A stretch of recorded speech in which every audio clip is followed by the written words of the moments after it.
Hi, news ಫಸ್ಟ್ಗೆ ಸ್ವಾಗತ. ನಾನು ನವೀನ್ ಕುಮಾರ್ BN. ಎಷ್ಟೇ ದೊಡ್ಡವರಾದರೂ ಎಷ್ಟೇ ಹೆಸರು ಸಂಪಾದನೆ ಮಾಡಿದ್ರೂ ಹಿಂದೆ ಬಂದಿದ್ದ ದಾರಿನ ಯಾವತ್ತೂ ಕೂಡ ಮರಿಬಾರ್ದು. ನೀವು ನೋಡ್ತಾ ಇರುವಂತಹ ಈ ಟೈಟಲ್ನ ಕಿರಿಕ್ ಪಾರ್ಟಿ ಅನ್ನುವಂಥ ಸಿನಿಮಾ ಎಷ್ಟೋ ಹುಡುಗ ಹುಡುಗಿರಿಗೆ ಇಷ್ಟ ಆಗಿರುತ್ತೆ. ಕಾಲೇಜ್ ಲೈಫ್ನಲ್ಲಿ ಮಾಡುವಂತಹ ತುಂಟಾಟ, ಅಟ್ರಾಕ್ಷನ್, ಲವ್ ಎಲ್ಲ ಸೇರಿಕೊಂಡು ಮಿಕ್ಸಪ್ ಆಗಿ ಸಿನಿಮಾದಲ್ಲಿ ತೋರಿಸಿದ್ದಾರೆ. 2016ರಲ್ಲಿ ತೆರೆ ಕಂಡಂತಹ ಈ ಕಿರಿಕ್ ಪಾರ್ಟಿ ಸಿನಿಮಾದಿಂದ ಎಷ್ಟೋ ಕಲಾವಿದರ ಬದುಕು ಈಗ ಬದಲಾಗಿದೆ.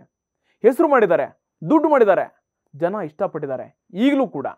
ಆದರೆ ಈ ಸಿನಿಮಾದಲ್ಲಿ ಸಾನ್ವಿ ಜೋಸೆಫ್ ಅನ್ನುವಂತಹ ಪಾತ್ರದಲ್ಲಿ ರಶ್ಮಿಕಾ ಮಂದಣ್ಣ ಕನ್ನಡ ಚಿತ್ರರಂಗಕ್ಕೆ ಒಳ್ಳೆ ರೀತಿಯಲ್ಲಿ ಎಂಟ್ರಿ ಕೊಟ್ಟು ಮಿಂಚಿದ್ರು. ಈಕೆಗೋಸ್ಕರ ಅಂತಾನೆ ಬೆಳಗ್ಗೆದ್ದು ಯಾರ ಮುಖವ ನೋಡಲಿ ಅಂತ ಹಾಡು ಸಖತ್ ಕ್ಲಿಕ್ ಆಗಿತ್ತು. ಕಿರಿಕ್ ಪಾರ್ಟಿ ಆದ್ಮೇಲೆ 2017ರಲ್ಲಿ ಚಮಕ್ ಸಿನಿಮಾದಲ್ಲಿ ಚಮಕ್ ಕೊಟ್ಟಿದ್ರು. ಆದರೆ ಇದೇ ರಶ್ಮಿಕಾ ವಿರುದ್ಧ ಕನ್ನಡಿಗರು ತಿರುಗಿ ಬೀಳ್ತಾ ಇದ್ರು. ಆಕೆ ಬೇಕು ಅಂತ ಮಾತಾಡ್ತಾಳೋ ಅಥವಾ ಕಾಂಟ್ರವರ್ಸಿ ಆಗೋದಕ್ಕೆ ಅಂತಾನೆ ಮಾತಾಡ್ತಾಳೋ ಗೊತ್ತಿಲ್ಲ. ಆದರೆ ಈಗ ಮತ್ತೆ ಇದೇ ರಶ್ಮಿಕಾ ಮಂದಣ್ಣ ವಿರುದ್ಧ ಕನ್ನಡಿಗರು ರೊಚ್ಚಿಗೆದ್ದಿದ್ದಾರೆ.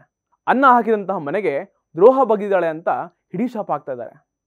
ಸೂರ್ಯ ಬರೋದೇನೋ, ಚಂದ್ರ ಕಾಯೋದೇನೋ, ಈಕೆ ಸುತ್ತೋಕೆ ತುಳಸಿ ಕಾಯೋದೇನೋ, ಈಕೆನೇ ಬಿಡಿಸೋಕೆ ರಂಗೋಲಿ ಬಯಸೋದೇನೋ, ಎಂತೆಂಥ ಸಾಹಿತ್ಯದ ಸಾಲುಗಳು. ಕೊಡಗಿನ ಕುವರಿ, ಕನ್ನಡತಿ, ಕರ್ನಾಟಕದ ಕ್ರಶ್ ಅಂತ ಎಲ್ಲ ಹೋಗಿ ಈಗ ನ್ಯಾಷನಲ್ ಕ್ರಶ್ ಆಗಿದ್ದಾಳೆ. ದಕ್ಷಿಣ ಭಾರತದಲ್ಲಿ ಮಾತ್ರ ಅಲ್ಲ, ಉತ್ತರ ಭಾರತದಲ್ಲಿ ಹೆಸರು ಮಾಡ್ತಿರುವಂತಹ ರಶ್ಮಿಕಾ ವಿರುದ್ಧ ಸ್ವತಃ ನಮ್ಮ ಹುಡುಗಿ, ನಮ್ಮ ಕಲಾವಿದೆ ಅಂತ ಹೆಸರು ಕೊಟ್ಟು ಮುದ್ದಾಡಿದಂತಹ ವಿಶಾಲ ಹೃದಯದ ಕನ್ನಡಿಗರೇ ಈಗ ಆಕ್ರೋಶವನ್ನೇ ವ್ಯಕ್ತಪಡಿಸ್ತಾ ಇದ್ದಾರೆ. ಅಕ್ಷರಶಃ ಜ್ವಾಲಾಮುಖಿಯಂತೆ ಶ್ರೀವಲ್ಲಿ ವಿರುದ್ಧ ತಿರುಗಿ ಬಿದ್ದಿದ್ದಾರೆ. ನಾನು ಹೈದರಾಬಾದ್ನವಳು, ಅಲ್ಲಿಂದ ಒಬ್ಬಳೇ ಬಂದಿದ್ದೀನಿ, ನನ್ನನ್ನು ನಿಮ್ಮ ಕುಟುಂಬದ ಸದಸ್ಯಳು ಅಂತ ಪರಿಗಣಿಸಿದ್ದೀರಿ ಅಂತ ಭಾವಿಸಿದ್ದೇನೆ ಅನ್ನುವಂತಹ ರಶ್ಮಿಕಾ ಮಂದಣ್ಣ ಮಾತಿನ ಜಸ್ಟ್ 7 ಸೆಕೆಂಡ್ ವಿಡಿಯೋ ಕೇಳಿ ಕನ್ನಡಿಗರು ತಿರುಗಿ ಬಿದ್ದಿದ್ದಾರೆ. ವ್ಯಾಲೆಂಟೈನ್ಸ್ ಡೇ ದಿನ ರಶ್ಮಿಕಾ ಮಂದಣ್ಣ ಹಿಂದಿ ಚಿತ್ರರಂಗದ ಖ್ಯಾತ ನಟ ವಿಕ್ಕಿ ಕೌಶಲ್ ಅಭಿನಯದ ಚಾವಾ ಸಿನಿಮಾದ ಪ್ರಮೋಷನ್ ಮಾಡಿದ್ರು. ಸಿನಿಮಾದ ಮ್ಯೂಸಿಕ್ ಆಲ್ಬಮ್ ಕೂಡ ರಿಲೀಸ್ ಕೂಡ ಮಾಡಲಾಯಿತು. AR ರೆಹಮಾನ್ ಅಂತಹ ದಿಗ್ಗಜ ಸಂಗೀತ ನಿರ್ದೇಶಕರು ಕೂಡ ಈ ಕಾರ್ಯಕ್ರಮದಲ್ಲಿದ್ದರು. ಇದೇ ಕಾರ್ಯಕ್ರಮದಲ್ಲಿ ಯಾವಾಗ ನಾನು ಹೈದರಾಬಾದ್ನವಳು ಅನ್ನುವಂತಹ ಮಾತಿನ ವಿಡಿಯೋ ವೈರಲ್ ಆಯಿತೋ ಅದೇನೋ ಗೊತ್ತಿಲ್ಲ, ರಶ್ಮಿಕಾ ಮಾತಿನ ಫುಲ್ ವಿಡಿಯೋ ಎಲ್ಲಿಯೂ ಕೂಡ ಅಪ್ಲೋಡ್ ಆಗೇ ಇಲ್ಲ. ಆದರೆ ಮೊಬೈಲ್ನಲ್ಲಿ ರೆಕಾರ್ಡ್ ಆಗಿರುವಂತಹ ಸಣ್ಣ ವಿಡಿಯೋದಲ್ಲಿನ ಮಾತನ್ನ ಕೇಳಿ ಕನ್ನಡಿಗರು ಸೋಷಿಯಲ್ ಮೀಡಿಯಾದಲ್ಲಿ ಕೆಂಡವಾಗ್ತಾ ಇದ್ದಾರೆ. ಸೋಷಿಯಲ್ ಮೀಡಿಯಾದಲ್ಲಿ ಕಾಮೆಂಟ್ ಮಾಡಿದಂತಹ ಒಬ್ಬರು, ನೀವು ಕನ್ನಡಿಗರಿಂದ ಆಗಾಗ ಟೀಕೆಗೆ ಒಳಗಾಗೋದನ್ನು ನೋಡ್ತಾ ಇದ್ರೆ ನನಗೆ ಬೇಸರ ಆಗತ್ತೆ. ಆದರೆ ನಿಮ್ಮ ಈ ರೀತಿಯ ಹೇಳಿಕೆಗಳನ್ನು ಗಮನಿಸಿದಾಗ ನಿಮಗೆ ಅಂತಹ ಟೀಕೆಗಳೇ ಸರಿ ಅನ್ನುವಂಥ ರೀತಿಯಲ್ಲಿ ಆಗತ್ತೆ ಅಂತ ಒಬ್ರು ಹೇಳಿದ್ದಾರೆ. ಇನ್ನೂ ಒಬ್ರು, ಕರ್ನಾಟಕಕ್ಕೂ ಈಕೆಯೂ ಅವಶ್ಯಕತೆ ಇಲ್ಲ, ಹೈದರಾಬಾದ್ನಲ್ಲಿ ಇರಲಿ, ರಶ್ಮಿಕಾ ಒಂಥರ ಹೈದರಾಬಾದ್ಗೆ ಫ್ರೀ ಗಿಫ್ಟ್ ಇದ್ದಂಗೆ ಅಂತ ಹೇಳಿದ್ದಾರೆ. ಇನ್ನೂ ಒಬ್ರು, ಹಲವು ಕನ್ನಡಿಗರು ಈಕೆಯನ್ನ ದ್ವೇಷ ಮಾಡ್ತಿರೋದ್ರಲ್ಲಿ ಯಾವುದೇ ಅರ್ಥ ಇಲ್ಲ ಅಂತ ಹೇಳಿದ್ರೆ ಅವರ ಅಪ್ಪ ಎಲ್ಲಿಯವರು, ಕರ್ನಾಟಕದವರ, ಹೈದರಾಬಾದ್ನವರ, ಗೂಗಲ್ ಹೈದರಾಬಾದ್ ಅಂತ ತೋರಿಸ್ತಾ ಇದೆ ಅಂತ ಹೇಳಿದ್ದಾರೆ.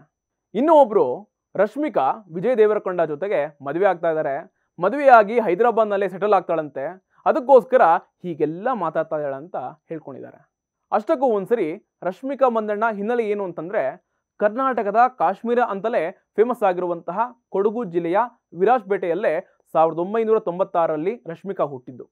ಈಗ ಕಾಫಿ ಎಸ್ಟೇಟ್ ಮಾಲೀಕರಾಗಿರುವಂತಹ ರಶ್ಮಿಕಾ ಅವರ ಪೋಷಕರು ರಶ್ಮಿಕಾ ಹುಟ್ಟಿದಾಗ ಅಷ್ಟೇನು ಸ್ಥಿತಿವಂತರಾಗಿರಲಿಲ್ಲ, ತುಂಬಾನೇ ಆರ್ಥಿಕವಾಗಿ ಸಂಕಷ್ಟದಲ್ಲಿದ್ದರು. ರಶ್ಮಿಕಾ ಅವರನ್ನ ಸಾಕೋದಕ್ಕೆ ಪೋಷಕರು ಬೆವರು ಹರಿಸಿದ್ರು. ಕಷ್ಟಪಟ್ಟು ಇದೇ ರಶ್ಮಿಕಾ ಗೋಣಿಕೊಪ್ಪದಲ್ಲಿರುವಂತಹ ಕೂರ್ ಪಬ್ಲಿಕ್ ಸ್ಕೂಲ್ನಲ್ಲಿ ಓದಿದ್ದು, ಅದು ಕೂಡ ಬೋರ್ಡಿಂಗ್ ಸ್ಕೂಲು. ಇವತ್ತು ರಶ್ಮಿಕಾ ವಜ್ರಕನ್ಯೆಯಾಗೋದ್ರಲ್ಲಿ ವಿರಾಜಪೇಟೆಯಂತಹ ಪುಟ್ಟ ನಗರದ ಪಾತ್ರ ದೊಡ್ಡದಿದೆ. ಸಿನಿಮಾ ರಂಗದಲ್ಲಿ ಸಾಧನೆ ಮಾಡೋದಕ್ಕೆ ನಿಂತಿರುವಂತಹ ರಶ್ಮಿಕಾ ವಿರಾಜಪೇಟೆಗೆ ಹೆಮ್ಮೆ ಅಂತಾನೆ ಕೊಡಗಿನ ಜನ ಈಗಲೂ ಕೂಡ ಹೇಳ್ಕೊಳ್ತಾರೆ. ಆದರೆ ರಶ್ಮಿಕಾ ಮಾತ್ರ ಹೀಗೆ ಹೋದಲ್ಲಿ ಬಂದಲ್ಲಿ ತಮ್ಮ ತಾಯ್ನಾಡನ್ನ, ಕನ್ನಡಿಗರ ಬಗ್ಗೆ ಮಾತಾಡ್ತಾ ಇರುವಂತಹ ಮಾತುಗಳು ಸಿಟ್ಟು ತರಿಸ್ತಾ ಇದೆ. ಆದರೆ ಡೆಲ್ಲಿ ಫ್ಯಾನ್ಸ್ ಮಾತ್ರ ಆಕೆ ಹೈದರಾಬಾದ್ನಲ್ಲಿದ್ದಾರೆ, ಹೀಗಾಗಿ ರಶ್ಮಿಕಾ ನಾನು ಹೈದರಾಬಾದ್ನವಳು ಅಂದಿದ್ದಾರೆ ಅಷ್ಟೇ ಅಂತ ರಶ್ಮಿಕಾಗೆ ಸಪೋರ್ಟ್ ಮಾಡೋದಕ್ಕೆ ಡೆಲ್ಲಿ ಫ್ಯಾನ್ಸ್ ಮುಂದಾಗಿದ್ದಾರೆ. ಲೇಟೆಸ್ಟ್ ಕಂಟೆಂಟ್ಗಾಗಿ ನೋಡ್ತಾ ಇರಿ ನ್ಯೂಸ್ ಫಸ್ಟ್, ನಿರ್ಭೀತಿಯಿಂದ ನಿಮ್ಮ ಪರವಾಗಿ.